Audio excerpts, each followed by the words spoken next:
నేను శ్రీకాంత్, హీరో శ్రీకాంత్ ఒక 2 ఎకరాలు కొందామని కార్లో డబ్బులు పెట్టుకొని వెళ్ళాం. అడ్వాన్స్ ఇద్దాం ఆయనకి.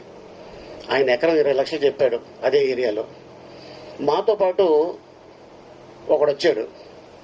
మీకేమైనా బ్రెయిన్ దుబ్బిందా, ఇక్కడ కొంటారేంటి అన్నాడు. ఆ రోజు ఆడు చెప్పకపోతే అప్పుడు 20 లక్షలు ఎకరం, ఇప్పుడు అదే ఎకరం 80 కోట్లు. ఆడిని తీసుకెళ్ళడంలో 80 కోట్లు చెప్పకపోతే అప్పుడు 20 లక్షలు ఎకరం, ఇప్పుడు అదే ఎకరం 80 కోట్లు. ఆడిని తీసుకెళ్ళడంలో 80 కోట్లు పోయింది మాకు. అందుకని భూమి కొంటున్నప్పుడు మీకు ఆలోచన వస్తే డబ్బులుంటే కొనేయండి, ఎవరికి చెప్పద్దు. ఎవరికైనా చెప్తే వాడు డెఫినెట్గా ఏదో వంక పెడతాడు, మనకి లేనిపోయింది టెన్షన్ స్టార్ట్ అవుద్ది బ్రెయిన్లో. సో అందుకోసం అంటే